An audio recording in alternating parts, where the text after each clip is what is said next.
بسم الله الرحمن الرحيم قل هو الله أحد الله الصمد لم يلد ولم يولد ولم يكن له كفوا أحد. وأيضا قال الله تعالى يا أيها الذين آمنوا اتقوا الله وقولوا قولا سديدا يصلح لكم أعمالكم ويغفر لكم ذنوبكم ومن يطع الله ورسوله فقد فاز فوزا عظيما. സ്നേഹ ബഹുമാന ആദരവുകൾ നിറഞ്ഞ പ്രിയ വിശ്വാസിനികളെ, സമകാലിക സാഹചര്യം പാപങ്ങളിലേക്കും പൈശാചികതകളിലേക്കും വഴുതി മാറിക്കൊണ്ടിരിക്കുന്ന ഈ കാലഘട്ടത്തിൽ ജീവിതത്തിൻ്റെ ഏത് സന്ദർഭങ്ങളിലും പടച്ച നാഥനെ സൂക്ഷിച്ചുകൊണ്ട് റബ്ബിൻ്റെ വിധിവിലക്കുകൾ അനുസരിച്ചുകൊണ്ട് സ്വന്തത്തെ മറക്കാതെ നിങ്ങൾ ഓരോരുത്തരെയും തഖ്വ കൊണ്ട് വസിയ്യത്ത് ചെയ്യുകയാണ്, ഉപദേശിക്കുകയാണ്. അല്ലാഹു സുബ്ഹാനഹു വ തആല നാം ഏവരെയും അവൻ്റെ ഇഷ്ടദാസന്മാരിൽ ഉൾപ്പെടുത്തി അനുഗ്രഹിക്കുമാറാകട്ടെ. ആഹ്ലാദത്തോടെയും ആനന്ദത്തോടെയും അള്ളാഹുവിൻ്റെ ഈ പരിശുദ്ധമായ മസ്ജിദിൽ ഒരുമിച്ച് കൂടിയതുപോലെ വേദനകളും പ്രതിസന്ധികളുമില്ലാത്ത സന്തോഷങ്ങൾ മാത്രമുള്ള അള്ളാഹുവിൻ്റെ സ്വർഗം നേടിയെടുക്കുന്ന മഹാസൗഭാഗ്യവാന്മാരിൽ അള്ളാഹു നാം ഏവരെയും ഉൾപ്പെടുത്തി അനുഗ്രഹിക്കുമാറാകട്ടെ. നാം ഒന്ന് സങ്കല്പിച്ചു നോക്കുക, ഒരു കുടുംബത്തിൻ്റെ കുടുംബനാഥനായ മനുഷ്യൻ ഒരു വലിയ അപകടം പറ്റി സ്വന്തം മക്കളുടെയും ഭാര്യയുടെയും കുടുംബത്തിൻ്റെയും ഉത്തരവാദിത്തങ്ങൾ നിറവേറ്റേണ്ട ആ മനുഷ്യൻ രോഗിയായി നിശ്ചലമായി ആ വീട്ടിൽ കിടക്കുമ്പോൾ അയാളുടെ നിത്യപ്രവൃത്തിക്ക് യാതൊരു മാർഗവുമില്ല. പക്ഷേ ഏതോ ഒരു വ്യക്തി അയാളുടെ ചികിത്സയ്ക്കും അയാളുടെ കുടുംബത്തിനും അയാളുടെ മക്കൾക്കും വേണ്ടുന്ന ഓരോ മാസത്തെയും വിഹിതം അയാളുടെ അക്കൗണ്ടിലേക്ക് വന്നു വീഴുന്നുണ്ട്. തന്നെ സഹായിക്കുന്ന വ്യക്തി തൻ്റെ മക്കളുടെയും കുടുംബത്തിൻ്റെയും ദാരിദ്ര്യവും പ്രയാസവും ഈ രോഗവും അടുത്തറിഞ്ഞ ആ മനുഷ്യൻ ആരാണ് എന്ന് വ്യക്തമാക്കാതെ അയാളുടെ അക്കൗണ്ടിലേക്ക് മാസം തോറും അയാൾക്ക് വേണ്ടുന്ന ഒരു വിഹിതം വന്നു വീഴുന്നുണ്ട്. എന്നെ സഹായിക്കുന്ന വ്യക്തി ആരാണെന്നറിയാൻ വേണ്ടി ഒരുപാട് ശ്രമങ്ങളൊക്കെ നടത്തി. 10-20 വർഷങ്ങൾ കഴിയുമ്പോൾ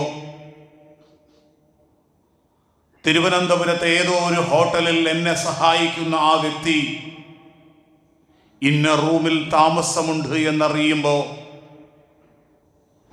ശരീരമാകെ തളർന്നുപോയ ആ വ്യക്തി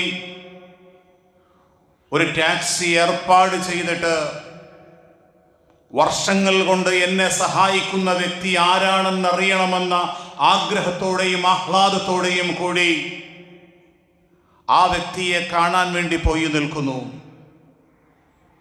ആ വ്യക്തിയെ കാണുമ്പോൾ ആ മനുഷ്യന് കിട്ടുന്ന ആഹ്ലാദവും സന്തോഷവും എത്രത്തോളമായിരിക്കും. ഞാൻ സൂചിപ്പിച്ചു വന്നത്, ഉമ്മയുടെ ഗർഭാശയത്തിൽ നിന്നൊരു ബീജഗണമായിരുന്ന നമ്മെ 70, 75, 80 കിലോ ഭാരമുള്ള ഒരു മനുഷ്യനായി കൊണ്ടുവരികയും ഈ മനുഷ്യൻ ഈ ലോക ജീവിതം കൊണ്ട് നശിച്ചു പോകാതെ അനശ്വരമായ ലോകത്തേക്ക് വേണ്ടുന്ന ഹിദായത്തും സന്മാർഗബോധനവും നൽകി നാം പറയാതെ നമുക്ക് വേണ്ടതെല്ലാം സംവിധാനിച്ച ആ നാഥനെ, ആ അല്ലാഹുവിനെ നാം ഒരിക്കലും കണ്ടിട്ടില്ല. കണ്ടിട്ടില്ലെങ്കിലും നമ്മുടെ ഹൃദയത്തിൻ്റെ ഉള്ളിൽ ദൃഢമായ ഒരു ബോധ്യമുണ്ട്.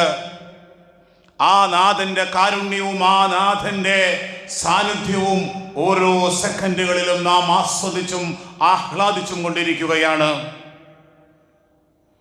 ലോകത്തെ 800 കോടിയോളം വരുന്ന മനുഷ്യരിൽ 200 കോടിയോളം വരുന്ന വിശ്വാസി സമൂഹം അവരുടെ മസ്ജിദുകളിൽ രൂപമോ സങ്കല്പമോ ഇല്ലാതെ ലോകത്ത് വന്ന പ്രവാചകന്മാരിലൂടെ അള്ളാഹു അവതരിപ്പിച്ച വിശുദ്ധമായ വേദഗ്രന്ഥങ്ങളിലൂടെ അവന്റെ ആയാത്തുകളിലൂടെ അള്ളാഹുവിനെ കാണുകയാണ്.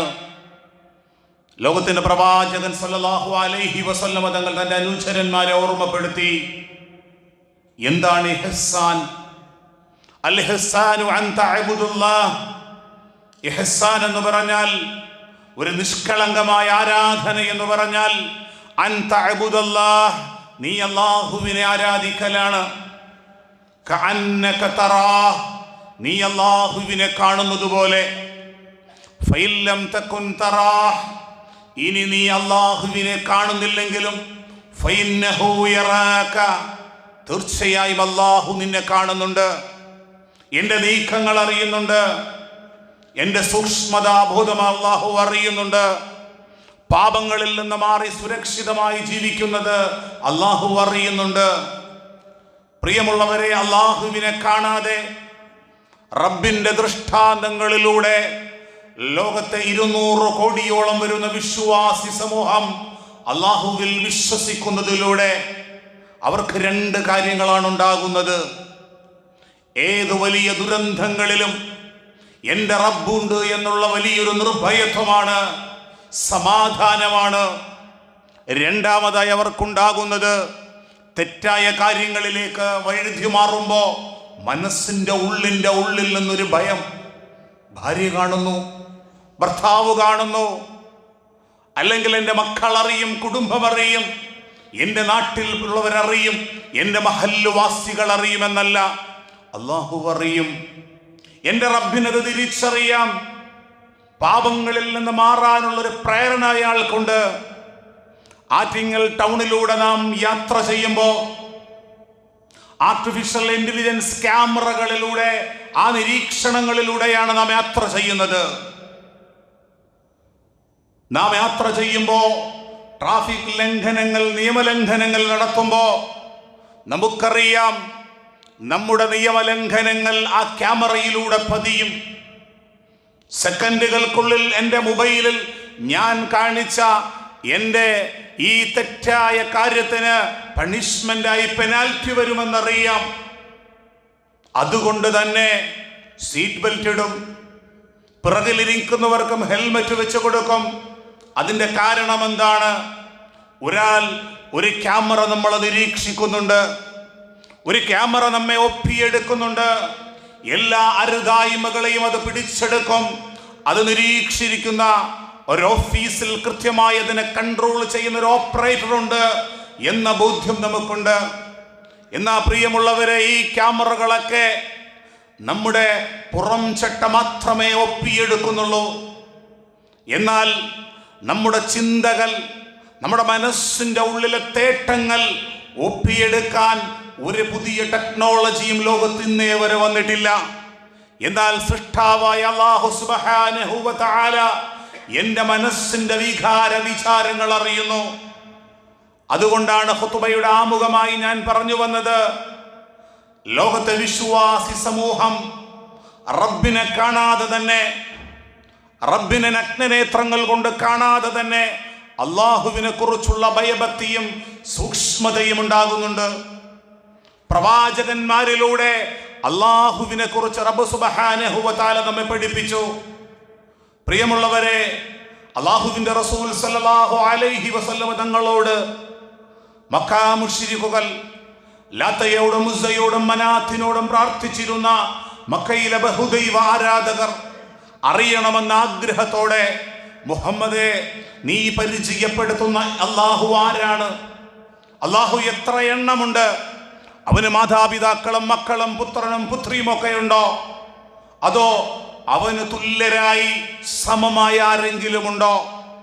ആ സമയത്താണ് വിശുദ്ധ ഖുർആൻ സൂറത്തുൽ ഇഖ്ലാസ് അവതരിച്ചുകൊണ്ട് പ്രവാചകനോട് പറയുന്നത്, ഖുൽ, പ്രവാചകരെ അവർക്ക് പറഞ്ഞു കൊടുക്കുക.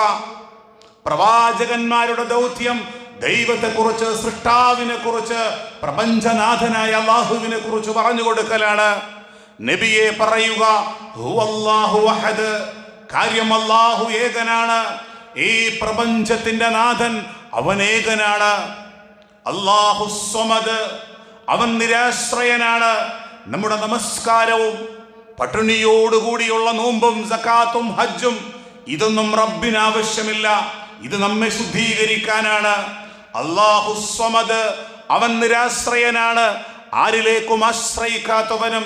എന്നാൽ നാം ഒക്കെയും അല്ലാഹുവിലേക്ക് ആശ്രയിക്കുന്നു. ലം യലിദ്, അവൻ പ്രസവിച്ചിട്ടില്ല. വലം യൂലദ്, അവൻ പ്രസവിക്കപ്പെട്ടിട്ടുമില്ല.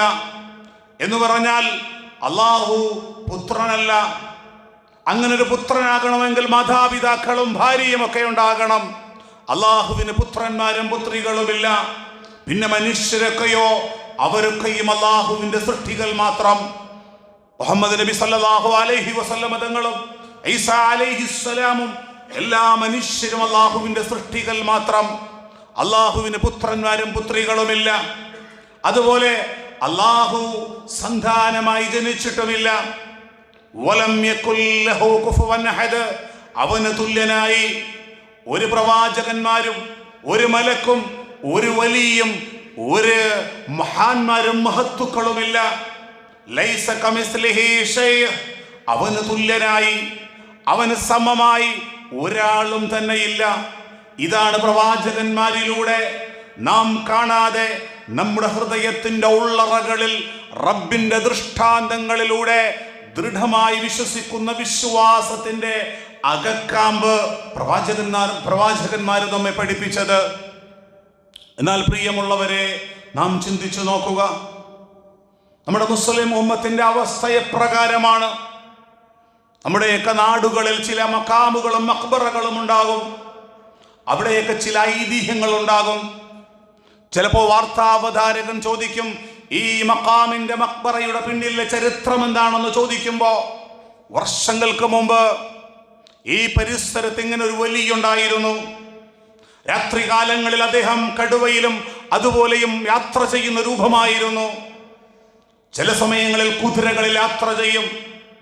ഇല്ലാത്ത മായാവി കഥകളും സങ്കല്പങ്ങളും പറഞ്ഞുകൊണ്ട് മുസ്ലിം ഉമ്മത്തിന്റെ ഒരു വലിയ ശതമാനം റമദാനിന്റെ 30 ദിനരാത്രങ്ങളിൽ നോമ്പെടുത്ത് ഒട്ടിയ വയറുമായി അള്ളാഹുവിന് വേണ്ടി വ്രതമെടുക്കുന്ന, നമസ്കരിക്കുകയും ഹജ്ജും ചെയ്യുന്ന വിശ്വാസികളായ പാമരങ്ങളായ ജനങ്ങൾ ഇത്തരം മായാവി കഥകളിൽ അവർ വല്ലാതെ കുടുങ്ങിപ്പോവുകയാണ്. അള്ളാഹുവിന്റെ വിശുദ്ധ ഖുർആൻ പറഞ്ഞു, അന്നൽ മസാജിദ ലില്ലാഹ്, ലോകത്തെ അള്ളാഹുവിന്റെ മസ്ജിദുകളൊക്കെയും റബ്ബിന് വേണ്ടിയിട്ടുള്ളതാണ്. ഫലാ തദ്ഉ മഅല്ലാഹി അഹദ, അവിടെ നിങ്ങൾ അല്ലാഹുവല്ലാത്ത ഒന്നിലെയും നിങ്ങൾ പ്രാർത്ഥിക്കരുതെന്ന് അള്ളാഹുവിന്റെ വിശുദ്ധ ഗ്രന്ഥത്തിലൂടെ അള്ളാഹു പറയുകയാണ്. ഒരു സാധാരണക്കാരനായ മനുഷ്യൻ ഒരു പുരോഹിതനോട് ചോദിച്ചു, വിശുദ്ധ ഖുർആനിന്റെ വചനം ഇങ്ങനെയാണെന്ന് പറയുമ്പോ ആ പുരോഹിതൻ അദ്ദേഹത്തിന് കൊടുത്ത മറുപടി അതിന് വേറെയും അർത്ഥമുണ്ട്. സത്യത്തിൽ നിന്ന് സാധുവായ ആ മനുഷ്യനെ അടർത്തി ബഹുദൈവത്വത്തിന്റെ ചങ്ങലകൾക്കുള്ളിൽ ആ സാധുവിനെ കുരുക്കുകയാണ്. ലോകത്ത് വന്ന പ്രവാചകന്മാർ നമുക്ക് ആ യാഥാർത്ഥ്യം നമുക്ക് പഠിപ്പിച്ചു തരികയാണ്. പ്രിയമുള്ളവരെ, ഈ ദൃഢമായ ബോധ്യം കൊണ്ട് ഒരു വിശ്വാസിയിൽ ഉണ്ടാകുന്ന 2 കാര്യങ്ങളാണ്. ഒന്നാമത്തതോ നിർഭയത്വമാണ്, സമാധാനമാണ്, ശാന്തിയാണ്. രാത്രിയിൽ ഉറങ്ങാൻ കിടന്നതാണ്, ഉറക്കം ഏകദേശം ഒന്ന് ഉറങ്ങി എഴുന്നേറ്റപ്പോ പെട്ടെന്ന് ചാടി എഴുന്നേൽക്കുന്നു. ഓക്സിജൻ കിട്ടുന്നില്ല, ശ്വാസം കിട്ടുന്നില്ല. കുടുംബാംഗങ്ങളെ വിളിച്ചുണർത്തി തൊട്ടടുത്ത ഹോസ്പിറ്റലിലേക്ക് കൊണ്ടുപോയി. ഓക്സിജൻ ലെവൽ താഴോട്ട് താഴുന്നുണ്ട്. അവർ വേറൊരു ഹോസ്പിറ്റലിലേക്ക്, എല്ലാ സംവിധാനങ്ങളും ഉള്ള ഒരു ഹോസ്പിറ്റലിലേക്ക് മാറ്റണമെന്ന് പറഞ്ഞു. പെട്ടെന്ന് അവിടെ കൊണ്ടുപോയി വെന്റിലേറ്ററിന്റെ ഉള്ളിലായി. ആ വെന്റിലേറ്ററിന്റെ ഉള്ളിലും ബോധമുള്ള ആ മനുഷ്യൻ വെപ്രാളപ്പെടുമ്പോഴും, അതേ, എൻ്റെ കുഞ്ഞുങ്ങളും എൻ്റെ മക്കളും എൻ്റെ മാതാപിതാക്കളും എൻ്റെ കൂടെയില്ല. ഈ വെന്റിലേറ്ററിൽ നിന്ന് ചിലപ്പോ എന്റെ റബ്ബിലേക്ക് ഞാൻ മടങ്ങേണ്ടി വരുമെന്ന വെപ്രാളത്തിലും അള്ളാഹുവിന്റെ വിശുദ്ധ ഖുർആൻ പറയുന്നത്, വൈദാ സഅലക ഇബാദി, നബിയെ എന്റെ ദാസന്മാർ അവർ എന്നെ കുറിച്ച് ചോദിക്കും. അവർ ഒറ്റപ്പെട്ടു പോകുമ്പോ, അവർ ഏകാന്തതയിലാകുമ്പോ, ഞാൻ മരണാനന്തരം എന്ത് സംഭവിക്കും, ഈ സ്ഥലത്ത് ഞാൻ ഒറ്റപ്പെട്ടു പോയല്ലോ എന്ന് നിരാശപ്പെടുന്ന മനുഷ്യരോട് അള്ളാഹുവിന്റെ വിശുദ്ധ ഖുർആൻ പറയുന്നത്, വൈദാ സഅലക ഇബാദി, നബിയെ എന്റെ ദാസന്മാർ, എന്റെ പടപ്പുകൾ എന്നെ കുറിച്ച് അങ്ങയോട് ചോദിക്കും. താങ്കൾ പറയണം, ഫഇന്നി ഖരീബ്, ഞാൻ അവരുടെ സമീപസ്ഥമാണ്. ഐസിയുവിലും വെന്റിലേറ്ററിലും നിങ്ങൾ ഒറ്റയ്ക്കാണെങ്കിലും ഇല്ല, നിങ്ങൾ ഒറ്റയ്ക്കല്ല, നിങ്ങളോടൊപ്പം അല്ലാഹു ഉണ്ട്.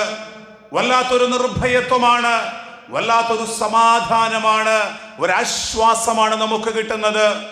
രോഗങ്ങളുമായി, ക്യാൻസർ വന്ന വേദനകളുമായി തള്ളി നിൽക്കുന്ന ഒരു ഉമ്മ, ആ ഹോസ്പിറ്റലിന്റെ ക്യാൻസർ സെന്ററിന്റെ മേധാവിയായ ഡോക്ടർ ആ ഉമ്മയുടെ വേദനകൾ കൊണ്ട് അദ്ദേഹം നൊമ്പരപ്പോട് ചോദിച്ചു, ഉമ്മ നിങ്ങൾക്ക് വല്ലാത്ത വേദനകളില്ലേ?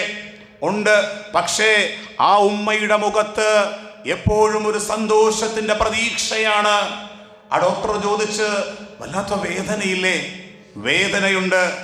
ഈ വേദനകൾക്കപ്പുറം ഉപരിലോകത്തെ മലക്കുകളെ ഞാൻ പ്രതീക്ഷിക്കുന്നു. എന്റെ റബ്ബിലേക്ക് മടങ്ങാനുള്ള പ്രതീക്ഷയാണ്. പ്രിയമുള്ളവരെ, ഏതൊരു സന്ദർഭങ്ങളിലും, ഏതൊരു അപകടത്തിന്റെ സാഹചര്യത്തിലും, ഏതൊരു നഷ്ടത്തിന്റെ സാഹചര്യത്തിലും, നാം ഒറ്റപ്പെട്ടു പോകുന്ന സാഹചര്യത്തിലും അള്ളാഹു എൻ്റെ കൂടെയുണ്ട് എന്നുള്ള ആശ്വാസമാണ്, നിർഭയത്വമാണ്, സമാധാനമാണ് ഈ വിശ്വാസത്തിൽ നിന്ന് നമുക്ക് കിട്ടുന്നത്. മറ്റൊന്ന് നമുക്ക് കിട്ടുന്നത്, അള്ളാഹുവിനെ കാണാതെ തന്നെ, റബ്ബിനെ കാണാതെ തന്നെ ചെറിയൊരു പാപകൃത്യത്തിലേക്ക് നാം പോകുമ്പോൾ, ഏതെങ്കിലും തെറ്റായ കാര്യത്തെക്കുറിച്ച് നാം ചിന്തിക്കുമ്പോൾ നമ്മുടെ ഉള്ളിൻ്റെ ഉള്ളിൽ ഒരു ഭയപ്പാടാണ്. മറ്റു സമുദായ അംഗങ്ങൾക്കൊന്നുമില്ലാത്ത ഹൃദയത്തിന്റെ ഉള്ളിലെ ഒരു ഭയപ്പാട്. ആ ഭയപ്പാട് എങ്ങനെയാണ്? സമൂഹത്തിന്റെ മുന്നിൽ നിൽക്കുമ്പോഴല്ല, പള്ളിയിൽ എല്ലാവരോടൊപ്പം നിൽക്കുമ്പോഴല്ല, അല്ലെങ്കിൽ കവലയിൽ എല്ലാ മനുഷ്യരോടൊപ്പവും നിൽക്കുമ്പോഴല്ല. പിന്നെ എവിടെയാണ് ആ ഭയപ്പാട്? ഞാൻ റൂമിന്റെ ഉള്ളിൽ ആരും എന്നെ കാണുന്നില്ല, അവിടെ ആരും എന്നെ വീക്ഷിക്കുന്നില്ല, റൂമിൽ ഞാൻ ഒറ്റയ്ക്കാണ്. ഞാൻ ഒറ്റയ്ക്കാകുന്ന സന്ദർഭത്തിൽ, പണ്ട് കാലങ്ങളിൽ അശ്ലീലങ്ങളും വൃത്തികേടുകളും ഒക്കെ കാണണമെങ്കിൽ തിയേറ്ററിലേക്ക് പോകണം. എന്നാൽ ഇന്ന് സ്വന്തം പോക്കറ്റിൽ കിടക്കുന്ന മൊബൈൽ എടുത്ത് തൻ്റെ വിരൽ തുമ്പ് കൊണ്ട് ഏത് വൃത്തികേടുകളിലേക്കും, ഏത് അശ്ലീലങ്ങളിലേക്കും അതിൻ്റെ കവാടങ്ങൾ തുറന്നു തരുമ്പോ അവിടെയൊക്കെ എൻ്റെ റബ്ബെന്നെ കാണുന്നുണ്ട്, എൻ്റെ പടച്ചവൻ എന്നെ കാണുന്നുണ്ട്. ആ ഒരു സൂക്ഷ്മതയോടുകൂടി അള്ളാഹുവിലേക്ക് മടങ്ങാനുള്ള, റബ്ബിനെ കുറിച്ചുള്ള വല്ലാത്തൊരു ഭയപ്പാട്. അതെ, ഞാൻ എൻ്റെ റബ്ബിന്റെ മുന്നിൽ പോയി നിൽക്കേണ്ടി വരും. ഞാൻ മരണപ്പെട്ടു പോകുമെന്നുള്ളതും, മരണാനന്തരം എൻ്റെ ശ്മശാനത്തിൽ, എൻ്റെ ഖബർസ്ഥാനിൽ എൻ്റെ ശവശരീരം, എൻ്റെ മയ്യത്ത് മണ്ണിനോട് മിക്സിംഗ് ആയി പോയാലും വീണ്ടും പുനരുദ്ധാനം, ഞാൻ എന്നെ പുനർസൃഷ്ടിക്കുന്ന, എന്നോട് സവിസ്തരം വിചാരണ ചെയ്യുന്ന ഒരു ദിവസം കടന്നു വരുന്നുണ്ട്. ഞാൻ എൻ്റെ റബ്ബിന്റെ മുന്നിൽ പോയി നിൽക്കേണ്ടി വരും. ആ ഒരു ഭയപ്പാടോടെ, ആ ഒരു സൂക്ഷ്മതയോടെ, ആ ഒരു തഖ്വയോടെ അയാളുടെ ശരീരത്തിന്റെ ഇച്ഛകൾ, ശരീരത്തിന്റെ വൃത്തികേടുകളിൽ നിന്ന്, കാരണം മനുഷ്യരുടെ മനസ്സിന്റെ പ്രകൃതം ചീത്തയിലേക്ക് ചായുന്ന പ്രകൃതത്തിലാണ്. പക്ഷെ ഇല്ലാമാ റഹിമ റബ്ബി, അവൻ കരുണ ചെയ്ത ഹൃദയത്തിന്റെ ഉടമ പൈശാചികതകളിൽ നിന്ന് മാറും, തെറ്റായ കാര്യങ്ങളിൽ നിന്ന് മാറും. ഈ ഒരു കാറ്റഗറിയിലേക്ക്, ഈ ഒരു മർത്തബയിലേക്ക് മനുഷ്യൻ ഉയരുന്നത് അവന്റെ ഹൃദയത്തിന്റെ ഉള്ളിലെ വിശ്വാസം അത് യഖീനാകണം. പ്രിയമുള്ളവരെ, അതൊരു ഊഹമായാൽ പോരാ, അതൊരു തോന്നലായാൽ പോരാ. ഞാനൊരു മുസ്ലിം മെമ്പറാണ്, എൻ്റെ കുടുംബത്തിലെ അംഗങ്ങളൊക്കെ കൃത്യമായി ജുമുഅ ദിവസം പള്ളിയിൽ വരുന്നുണ്ട്. റമദാൻ മാസത്തിൽ അവർ നോമ്പ് അനുഷ്ഠിക്കുന്നുണ്ട്. ഒരു ടൂറിസ്റ്റ് പോകുന്നത് പോലെ അവർ ഹജ്ജ് ചെയ്യുന്നുണ്ട്. ഇല്ല, ഒരു ദൃഢമായ ബോധ്യത്തിന്റെ അടിസ്ഥാനത്തിലാണ് വിശ്വാസികളായ നാം ഓരോരുത്തരും ഈ ലോകത്ത് ജീവിക്കുന്നത്. ഫലസ്തീനിലെ ഗസ്സയിൽ 20 ലക്ഷത്തോളം വരുന്ന വിശ്വാസി സമൂഹത്തിൽ 18 ലക്ഷത്തോളം വരുന്ന വിശ്വാസികൾക്കും ഭവനരഹിതരാണ്. ഒരു ടാർപോളിൻ പോലും ഇല്ലാതെ ഈ ശക്തമായ വെയിലിന്റെ താഴെയും അവരുടെ മനസ്സിന്റെ ഉള്ളിൽ ഒരു നിർഭയത്വമുള്ള ഒരു ലോകം വരുന്നുണ്ട് എന്ന തോന്നലല്ല, ഒരു ദൃഢമായ ഒരു ബോധ്യമാണ്. ഇത് ഹക്കാണ്. ഇത് അല്ലാഹുവിൽ നിന്നുള്ള സത്യമാണ്. നിങ്ങൾ സംശയമുള്ളവരിൽ, നിങ്ങളുടെ ഹൃദയത്തിന്റെ ഉള്ളിൽ സംശയങ്ങളുള്ളവരിൽ നിങ്ങൾ പെട്ടുപോകരുത് എന്ന് അല്ലാഹുവിന്റെ വിശുദ്ധ ഖുർആനിലൂടെ അല്ലാഹു നമ്മെ പഠിപ്പിക്കുന്നു. ആ യഖീനാണ് കല്ലാ ലൗ തഅലമൂന ഇൽമൽ യഖീൻ. അല്ലാഹുവിന്റെ വിശുദ്ധ ഖുർആനിലെ സൂറത്തു തകാസുറിലൂടെ അല്ലാഹു പഠിപ്പിച്ചത് കല്ലാ ലൗ തഅലമൂൻ. എൻ്റെ പടപ്പുകൾ, എൻ്റെ അടിമകൾ ഒന്ന് അറിഞ്ഞിരുന്നെങ്കിൽ, മദ്യത്തിലും കഞ്ചാവിലും ബ്രൗൺ ഷുഗറിലുമൊക്കെ വീണുപോയ ഒരു മകന്റെ ഉപ്പ അല്ലെങ്കിൽ ഉമ്മ ആ പൈശാചികമായ വഞ്ചനയുടെ ലോകത്തെക്കുറിച്ച് എൻ്റെ മകനൊന്ന് തിരിച്ചറിഞ്ഞിരുന്നുവെങ്കിൽ എന്ന് ചിന്തിക്കുന്നത് പോലെ നമ്മെ സൃഷ്ടിച്ച, നമ്മെ സ്നേഹിക്കുന്ന, നമുക്ക് വേണ്ടി സർവ്വതും സംവിധാനിച്ച അല്ലാഹു പറയുകയാണ് കല്ലാ ലൗ തഅലമൂന ഇൽമൽ യഖീൻ. എൻ്റെ പടപ്പുകൾക്ക്, എൻ്റെ അടിമകൾക്ക് ആ ഇൽമുൽ യഖീൻ, ഉറപ്പായ അല്ലാഹു ഉണ്ട് എന്നും മരണാനന്തരം ഒരു ലോകമുണ്ട് എന്നും അവിടെ സവിസ്തരം ഓരോന്നിനും വിചാരണയുണ്ട് എന്നും ആ ഇൽമുൽ യഖീൻ, പ്രിയമുള്ളവരെ, ഊഹാപോഹങ്ങളിൽ നിന്ന് മാറി ആ ഇൽമുൽ യഖീനിലേക്ക് എത്തുമ്പോഴാണ് പാപങ്ങളിൽ നിന്ന് മാറാനുള്ള പ്രചോദനം നമുക്കുണ്ടാകുന്നത്. വീടിന്റെ മേളിലത്തെ നില ഒന്ന് വാർക്കണമെന്ന് പറഞ്ഞ് കുടുംബാംഗങ്ങൾ ലോണ് വാങ്ങണം അല്ലെങ്കിൽ ഹറാമുകളിലേക്ക് പോകണം എന്ന് നമ്മെ പ്രേരിക്കുമ്പോ നമ്മുടെ മനസ്സിന്റെ ഉള്ളിൽ റബ്ബിന്റെ മുന്നിൽ സമാധാനം പറയേണ്ടി വരും. ആ ഇൽമുൽ യഖീൻ ഉണ്ടെങ്കിൽ നമുക്ക് മാറാൻ കഴിയും. രാത്രിയിൽ ഭക്ഷണം കഴിച്ചുകൊണ്ടിരിക്കുമ്പോ അതെ, കുടുംബത്തിൽ ചില പ്രശ്നങ്ങളുണ്ട്, നമ്മെ വല്ലാതെ ഒറ്റപ്പെടുത്തുന്നുണ്ട്, കുടുംബ ബന്ധം മുറിക്കാനുള്ള ശ്രമങ്ങൾ നടത്തുന്നുണ്ട്. അവിടെ വീണ്ടും കുടുംബ ബന്ധം മുറിയുന്ന വാക്കുകൾ പറഞ്ഞു പോകാതെ ഭാര്യയോടും മക്കളോടും പറയുന്നു, ഇല്ല, ഒരു ലോകമുണ്ട്. എൻ്റെ സഹോദരിയും എൻ്റെ സഹോദരങ്ങളുമായിട്ടുള്ള, എൻ്റെ ഉപ്പയും ഉമ്മയുമായിട്ടുള്ള ബന്ധം അവർ മുറിച്ചാലും നാം മുറിക്കാൻ പാടില്ല. നാം ഒറ്റപ്പെട്ടു പോയാലും വീണ്ടും അവരെ സഹായിച്ചു കൊണ്ടിരിക്കണം, വീണ്ടും ആ ബന്ധം ചേർത്തുകൊണ്ടിരിക്കണം. എന്തിന്റെ അടിസ്ഥാനത്തിലാണ് പ്രിയമുള്ളവരെ? കല്ലാ ലൗ തഅലമൂന ഇൽമൽ യഖീൻ. എൻ്റെ അടിമകൾ ഉറപ്പായ ദൃഢമായ ആ ഇൽമ് അല്ലാഹു ഉണ്ട് എന്നും മരണാനന്തരം ഒരു ലോകമുണ്ട് എന്നും ആ യഖീനായ ഒരു ബോധനമുണ്ടായിരുന്നുവെങ്കിൽ പൈശാചിതകളിലേക്ക് ഏത് സെക്കൻഡുകളിലും നമ്മുടെ വിശ്വാസം തകർന്ന് കുടുംബ ബന്ധം മുറിഞ്ഞു പോകുന്ന അല്ലെങ്കിൽ പൈശാചികതകളിലേക്ക് വഴുതി പോകുന്ന ഒരു ലോകത്താണ് നാം ജീവിക്കുന്നത്. അവിടെ നമുക്ക് വേണ്ടത് ഊഹമല്ല, വിശ്വാസം എന്ന് പറഞ്ഞാൽ പ്രിയമുള്ളവരെ സംശയമെന്നാണ്.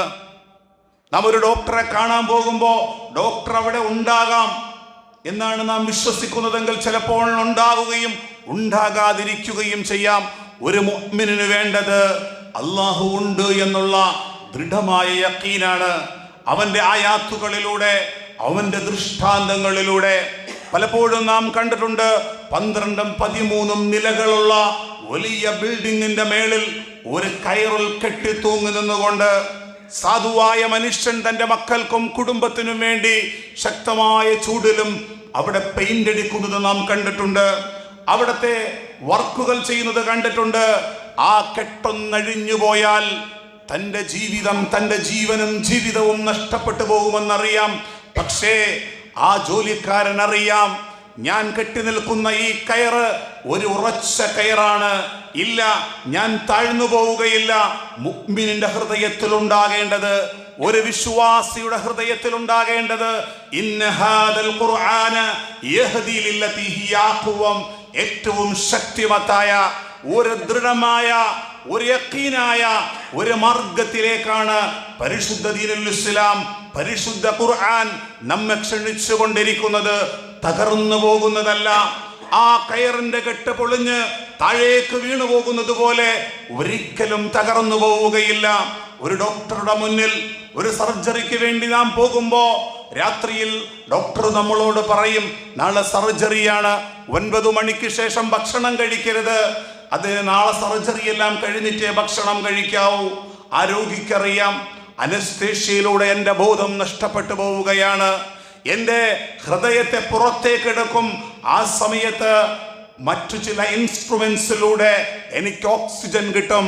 ഇല്ല, നിപുണനായ ആ ഡോക്ടർ എന്റെ ജീവിതത്തിലേക്ക് കൊണ്ടുവരുമെന്ന ഉറപ്പോടുകൂടിയാണ് ആ രോഗി കിടന്നു കൊടുക്കാൻ തയ്യാറാകുന്നത്. അതുപോലെ വിശ്വാസിയെ സംബന്ധിച്ചിടത്തോളം വിശുദ്ധ ഖുർആൻ പറഞ്ഞത്, ഇന്ന ഹാദൽ ഖുർആന യഹ്ദീ ലില്ലതി ഹിയ അഖ്വം. തീർച്ചയായും ഈ വിശ്വാസം, ഈ പരിശുദ്ധ ഖുർആൻ, ഈ ദീനുൽ ഇസ്ലാം ഒരു ദൃഢമായ ഒരു പിടിക്കയറിലേക്കാണ്, യഖീനിലേക്കാണ് വിശ്വാസികളെ കൊണ്ടുപോകുന്നത്. ആ ഹൃദയത്തിന്റെ യഖീൻ നമുക്കെങ്ങനെയാണ് ഉണ്ടാകുന്നത്? അള്ളാഹുവിന്റെ വിശുദ്ധമായ ഖുർആനിലൂടെയാണ്. അള്ളാഹുവിന്റെ വിശുദ്ധ ഖുർആനിലൂടെ റബ്ബ് സുബ്ഹാനഹു വ തആല പറയുന്നത്, അഫലാ യൻദുറൂന ഇലൽ ഇബ്ലി കൈഫ ഖുലിഖത്. മനുഷ്യരെ, അഫലാ യൻദുറൂന ഇലൽ ഇബ്ലി കൈഫ ഖുലിഖത്.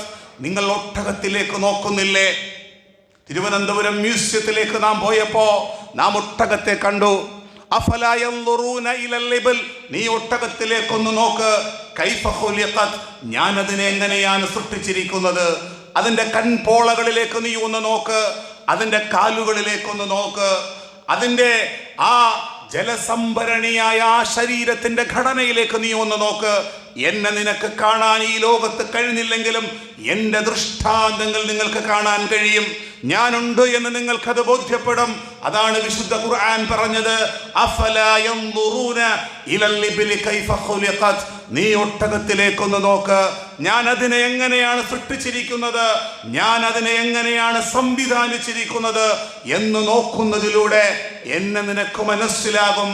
ഈ പ്രപഞ്ചത്തിന്റെ നാഥൻ 2000-ഓളം ആരാധ്യമൂർത്തികളും ദേവീ ദേവന്മാരുമുണ്ട് എങ്കിലും ആരാധ്യൻ അല്ലാഹു മാത്രമാണെന്ന് ബോധ്യപ്പെടും. നിന്റെ ഹൃദയത്തിന്റെ ഉള്ളിൽ നിന്നൊരു പ്രതിജ്ഞ പുറത്തേക്ക് വരും, അഷ്ഹദു, എനിക്ക് മനസ്സിലായി, എനിക്ക് ബോധ്യപ്പെട്ടു. എന്താണ് മനസ്സിലായത്? അല്ലാ ഇലാഹ ഇല്ലല്ലാഹ്, അല്ലാഹുവല്ലാതെ മറ്റൊരു ആരാധ്യനുമില്ല. വഅന്ന മുഹമ്മദുർ റസൂലുള്ളാഹ്, മുഹമ്മദ് നബി സല്ലല്ലാഹു അലൈഹി വസല്ലം തങ്ങൾ അല്ലാഹുവിന്റെ റസൂലാണെന്ന് എനിക്ക് ബോധ്യപ്പെട്ടു. ഹൃദയത്തിന്റെ ഉള്ളറയിലെ ആയാത്തുകളിലൂടെ ഒരു വിശ്വാസിയുടെ പുറത്തേക്ക് വരുന്ന പ്രഖ്യാപനമാണ്. പ്രിയമുള്ളവരെ, അല്ലാഹു ചോദിക്കുന്നു, നീ കുടിക്കുന്ന ജലത്തെക്കുറിച്ച് നീ ചിന്തിച്ചിട്ടുണ്ടോ? അഫറഅയ്തുമുൽ മാ അല്ലദീ തശ്റബൂൻ. നീ കുടിക്കുന്ന ജലഗണത്തെക്കുറിച്ച് നീ ചിന്തിച്ചിട്ടുണ്ടോ? അഅൻതും അൻസൽതുമൂഹു മിനൽ മുസ്ൻ. ആകാശത്തിന്റെ കാർമേഘങ്ങളെ വഹിച്ചു കൊണ്ടുവന്ന് ആ ആകാശത്തിന്റെ കാർമേഘങ്ങളിലൂടെ മഴ വർഷിക്കുന്നത് അത് നീയാണോ? അല്ല, അം നഹ്നുൽ മുൻസിലൂൻ, നാമാണോ അത് വർഷിപ്പിക്കുന്നത്? നിന്റെ ഉമ്മയുടെ ഉദരത്തിൽ നിന്ന് പുറത്തേക്ക് വന്നപ്പോ ജീവിതത്തിൽ ഒന്നും കണ്ടിട്ടില്ലാത്ത ആ ഉമ്മയുടെ ഉദരത്തിൽ സംവിധാനിച്ച മുലപ്പാൽ ആരാണ് സംവിധാനിച്ചത്? അല്ലാഹുവിന്റെ വിശുദ്ധ ഖുർആനിലൂടെ ചോദിക്കുകയാണ്. തേനീച്ചയെ നീ കാണുന്നില്ലേ? ആ തേനീച്ച ആ പൂക്കളിലും മറ്റുമൊക്കെ പോയി അതിൻ്റെ ഉള്ളിൽ നിന്ന് തേൻ ശേഖരിച്ചു കൊണ്ടുവന്ന് ആ തേനീച്ചയുടെ ഉള്ളിൽ, ആ വയറിന്റെ ഉദരത്തിന്റെ ഉള്ളിൽ ഒരു പ്രോസസ്സിംഗ് കഴിഞ്ഞ് ആ വിസർജിക്കുന്ന ആ തേനിനെ ആരാണ് സംവിധാനിച്ചത്? അള്ളാഹുവിന്റെ ആയാത്തുകളിലൂടെ, റബ്ബിന്റെ ദൃഷ്ടാന്തങ്ങളിലൂടെ വിശുദ്ധ ഖുർആൻ മറിച്ചു നോക്കുമ്പോ നമ്മുടെ ഹൃദയത്തിൽ ബോധ്യപ്പെടണം. ഖുതുബയിലൂടെ പറയുന്നത് കൊണ്ടല്ല പ്രിയമുള്ളവരെ, വിശുദ്ധ ഖുർആൻ നാം മനസ്സിലാക്കുന്നതിലൂടെ, പഠിക്കുന്നതിലൂടെ. MBBS പഠിക്കുന്ന 5 വർഷം MBBS പഠിക്കുന്ന ഒരു രോഗിക്ക് ഒരാളുടെ കണ്ണൊന്ന് തുറന്നു നോക്കിയിട്ട് ഇന്ന രോഗമാണെന്ന് ബോധ്യപ്പെടുന്നത് പോലെ അള്ളാഹുവിന്റെ വിശുദ്ധ ഖുർആൻ പഠിക്കുമ്പോഴാണ്, അത് മനസ്സിലാക്കുമ്പോഴാണ് നമുക്ക് അള്ളാഹു ഉണ്ട് എന്നും പരലോകമുണ്ട് എന്നും അള്ളാഹുവിന്റെ വിശുദ്ധ ഖുർആൻ പറഞ്ഞതുപോലെ, കല്ലാ ലൗ തഅലമൂന ഇൽമൽ യഖീൻ, എൻ്റെ അടിമകൾ എൻ്റെ പടപ്പുകൾ വിശ്വാസത്തിൽ നിന്ന് മാറി ആ ഇൽമുൽ യഖീനിലേക്ക്, ഉറപ്പായ ബോധ്യത്തിലേക്ക് അവർ എത്തിയിരുന്നുവെങ്കിൽ അല്ലാഹു സുബ്ഹാനഹു വ തആല അത്തരമൊരു ദൃഢമായ ഇൽമുൽ യഖീനിലേക്ക് അല്ലാഹു സുബ്ഹാനഹു വ തആല നമ്മെ പരിവർത്തിപ്പിക്കുമാറാകട്ടെ. ആ നാഥന്റെ കൽപ്പനകളും വിധിവിലക്കുകളും അനുസരിച്ച് ജീവിക്കുവാൻ അല്ലാഹു സുബ്ഹാനഹു